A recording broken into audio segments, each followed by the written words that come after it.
Oi, boa noite, eu sou Sueli Militello, eu tenho um recado, uma reflexão aqui, minuto, para compartilhar com você na Palavra de Deus. Eu vou começar lendo aqui em Gálatas 2, versículo 20, que diz assim, e essa série, antes de dizer aqui o versículo, essa série ainda vai fazer parte ainda dos vídeos que a gente fala a respeito de identidade. A identidade, quem nós somos, quem você é, quem eu sou em Deus. Não se trata de saber só os nossos gostos, o que a gente gosta, a nossa personalidade, mas a nossa idade firmada em Deus. Então vamos lá. Aqui no versículo diz assim, em Gálatas 2:20: Logo já não sou eu quem vive, mas Cristo vive em mim. E esse viver que agora tenho na carne, vivo pela fé no Filho de Deus, que me amou e a si mesmo se entregou por mim. Logo, já não sou eu quem vive, mas Cristo vive em mim. E este viver que agora tenho na carne, vivo pela fé no Filho de Deus, que me amou e se entregou, por mim. Então, se a gente sabe que Jesus fez isso, olha quão valiosos, como nós somos valiosos. Se Deus amou o mundo de tal maneira que enviou o seu Filho, como a gente disse no outro vídeo. Então agora a gente já sabe que não vivemos mais nós, mas Cristo vive em mim. O que quer dizer isso quando a gente fala isso? É que agora as nossas vontades, os nossos sonhos, tudo que a gente ora, que a gente deseja, agora não é mais pautado em nós, o que nós éramos. Quando nós reconhecemos Jesus como nosso Salvador, a gente passa a ter Cristo vivendo em nós, o reino de Deus dentro de nós. Você sabe o que significa?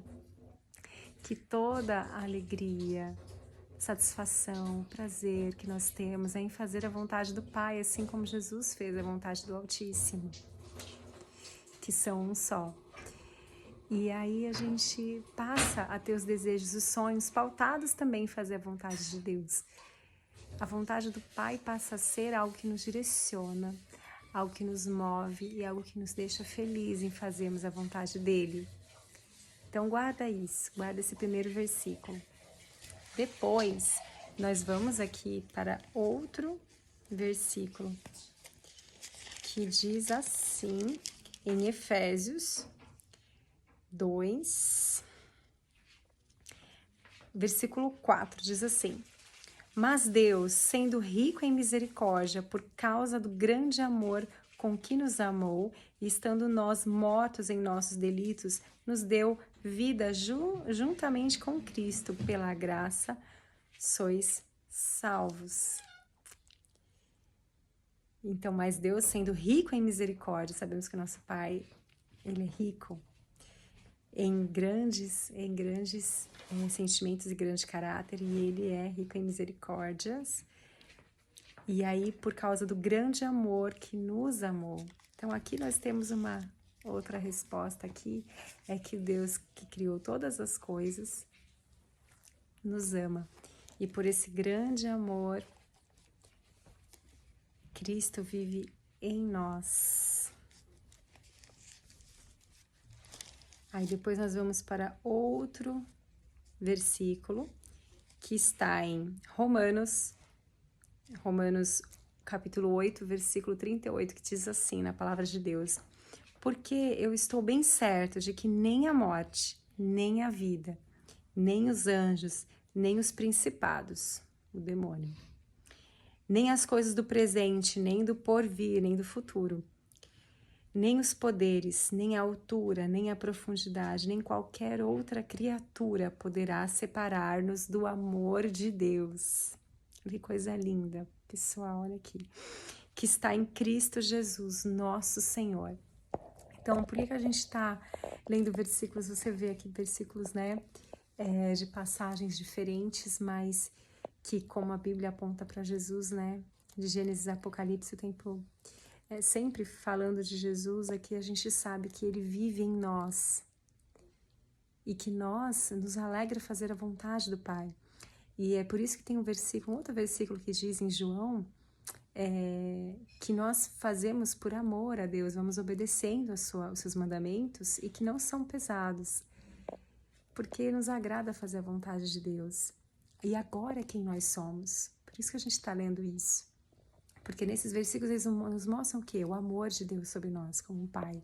Então, se nós não tínhamos o amor da nossa família, ou enfim, de qualquer outra pessoa, a gente passa a ter o principal conhecimento, que é o amor do nosso Pai que nos criou, do Altíssimo, do Todo-Poderoso, do Deus Criador. Então, a gente já sabe que Ele tem amor por nós, um amor verdadeiro, incondicional.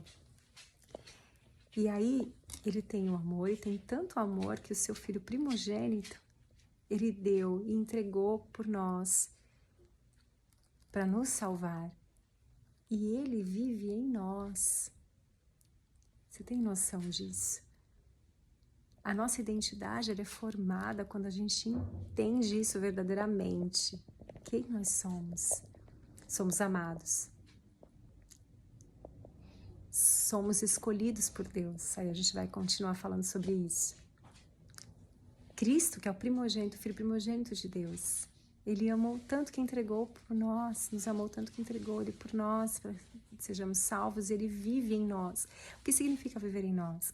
É que agora essa ligação com Deus, o véu se rasgou, e estamos diretamente ligados com o Pai, e assim como Jesus, que agora é o nosso caráter, a gente faz a vontade do Pai, e a gente fala com Ele o tempo todo, e a gente está conectada com o Pai, e toda hora, a todo instante, sempre a todo momento, a gente sente a presença do Pai. E é isso que vai nos preenchendo, nos deixando, nos sentirmos vivos e em paz. Porque aí verdadeiramente, como nós fomos criados para isso, para adorá-lo e para estar perto dele, quando Jesus vem morar aqui, fica perfeito. Porque aquilo que era para ser passa a entrar no lugar certo, que a gente tem essa conexão perfeita com o Pai, que foi para isso que a gente foi criado.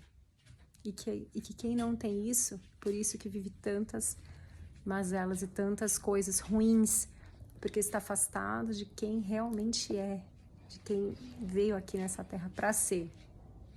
Tem tantas doutrinas que são tão perigosas, espiritismo e tantas outras que colocam o ser humano no centro das coisas. Suas boas obras, sua evolução, isso, você. E não é sobre nós. Porque se a gente pensar só que é sobre nós, autoconhecimento, ou nossa mente, e não entender que a gente tem que elevar o espírito e ligar o espírito a Deus verdadeiramente, e aqui na palavra de Deus já fala como a gente faz isso. A gente é ligado a Deus quando Cristo vive em nós. E para viver em nós, a gente tem que permitir que Jesus esteja dentro de nós. E a gente diz que a gente não vive mais, mas Cristo vive em nós. Então, o que significa? A gente passa a nossa alma a ser direcionada por Ele. Então, já não é as nossas vontades. Por isso que todas as outras doutrinas que ensinam coisas erradas, por isso que elas ensinam coisas para perdição. Porque elas não nos falam isso. Elas falam que você escolhe a sua vida, você escolhe a sua felicidade, você vai evoluir, você vai determinar as coisas. E, na verdade, não é assim. A gente é direcionado por algo maior, que é a vontade de Deus, que é Deus nas nossas vidas. A gente tem escolhas, sim, mas a gente vai fazendo as escolhas até quando está totalmente conectado e ligado com o Pai, de acordo com o que Ele mesmo determinou. E é isso que a gente vai entendendo a nossa vida e vai vivendo de uma forma mais tranquila, entregando para Deus, porque já sabe que Ele mesmo está cuidando. Tá, e quando a gente entende isso, aí agora eu quero ler outro versículo que vai dizer uma outra coisa em relação a isso, que é Jeremias, capítulo, aí a gente vai entender o que eu tô falando aqui, 8, versículo 7, ó, Espírito Santo de Deus nos direcione agora, para a gente poder entender tudo isso. Até a cegonha no céu conhece as suas estações, e a rola, a andorinha e o grou observam o tempo da sua arribação, mas o meu povo não conhece o juízo do Senhor. Então aqui diz que até cegonha, né, os bichinhos de Deus, eles entendem e não questionam o seu propósito, simplesmente voam de um lugar para o outro, eles se abrigam, eles fazem a migração quando é necessário, eles vão seguindo o seu propósito sem questionar. Mas o ser humano tem essa dificuldade de entender que há tempo para todas as coisas e que às vezes o que a gente não vê, que a gente fica aflito e ansioso, em dúvida, e que vai acontecer. Porque se é de Deus e Deus nos direcionou para aquilo, vai acontecer. Não há nada que possa impedir. Mas a gente não entende os desígnios, não entende os desígnios do Senhor nas nossas vidas e a gente fica aflito por isso. E a nossa natureza não é para isso. Por isso que vem tantas coisas ruins, falta de sono e tantas outras coisas mais graves, quando a gente sai da conexão com Deus para de novo fazer as coisas sozinho, como todo mundo diz que você tem que fazer. Esquecendo que é um Deus, um Pai que te criou, que está cuidando de tudo e que você está conectado a Ele, como a gente já viu aqui. E que se Cristo vive em você e você não faz mais a vontade sua, mas sim a dele, então é porque você está direcionado, você está sob comando de algo maior. Então você ficar preocupado em resolver tudo sozinho não vai fazer nenhum sentido, mas a gente fica nisso. Por isso que a gente sofre tanto, muitas vezes. Aí depois em Jeremias também, que é para a gente finalizar aqui nesse momento nos versículos. E aí diz assim, antes, Jeremias, né?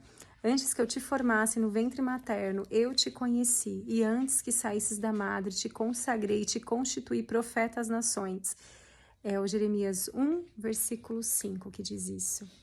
Então, antes, é por isso que esse versículo é tão conhecido, né? Todos nós lemos tanto, porque antes no ventre materno, a gente ainda sendo formado, Deus nos conheceu.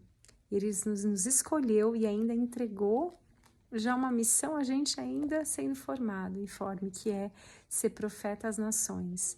Ou seja, abrir caminhos, falando, sendo embaixadores de Cristo, falando do Evangelho em todas as nações e em todos os lugares, em todo o mundo. Se a gente já nasceu com conhecido por Deus, se Deus já planejou, se não foi por acaso, se ainda no ventre materno, aqui diz que a gente já tinha o amor de Deus, eu já estava nos observando ali. Ele nos projetou, nos planejou com todo o amor, com todo o cuidado e nos deu uma missão ainda. Então, se Ele fez isso por nós, nós já viemos aqui sendo um projeto bem sucedido. Se quando falam um projeto para dar errado, um projeto que deu... Não, na verdade, nós éramos e sempre fomos um projeto para dar certo. O que acontece é que no meio do caminho a gente sai disso, mas é um projeto bem sucedido, porque somos feitos por Deus, então não tem como não sermos, assim como tudo que Deus faz, uma obra maravilhosa, porque nós somos feitos e amados por Deus. Então somos sim importantes para Deus, valiosos, mas mais do que entender o nosso valor, mais do que a gente dizer somos, sim, meninas dos olhos de Deus, mas que nós possamos também entender que esse Deus Todo-Poderoso, sim, Ele tem projetos, Ele tem planos, Ele entregou uma missão para nós. Essa missão precisa ser cumprida, precisamos falar dEle, porque senão Deus usará as pedras para falar. Então nós precisamos fazer coisas, avivamento, só que de verdade, sem palhaçadas, sem coisas para aparecer, sem segundas intenções, sem interesse, pura e genuinamente para transbordar o amor de Deus que a gente, quando entendeu como hoje aqui na sua palavra, na palavra de Deus, que a gente possa transbordar isso para as pessoas e que a gente possa evangelizar elas para que elas fiquem sabendo também da sua missão, fiquem sabendo que são especiais para Deus, que Deus tem amor pela vida delas e que nós possamos dizer isso a elas sempre. Esse é o verdadeiro avivamento. Então, quando nós nos juntamos como pequenas chamas ali, labaredinhas, nós nos juntamos, formamos uma fogueira enorme dos filhos de Deus que podem sim fazer grandes coisas aqui. A nossa missão é essa. Então nós sabemos que somos amados, nós sabemos que Cristo vive em nós, que se Ele vive em nós e não somos mais nós que fazemos as coisas como antes, por nossa própria força, então estamos sendo direcionados e cuidados por alguém que criou tudo que você vê. Então tem como dar errado? Não tem. Então descansa aí seu coração, também vou descansar o meu, sabendo que Jesus vive aqui dentro e Ele está nos direcionando, Ele está nos guiando, Ele está nos guiando, Ele está nos guiando. Então fala para você mesma, não estou andando em círculos, não estou paralisada, não estou atrasada, não estou travada, não. Porque Deus está me guiando, Ele está movendo, Ele está movendo, Ele está me guiando. Em nome de Jesus, fiquem com Deus. Deus abençoe você, sua casa, sua vida. Até o próximo vídeo sobre identidade. Fica com Deus. Deus abençoe. Em nome de Jesus. Amém.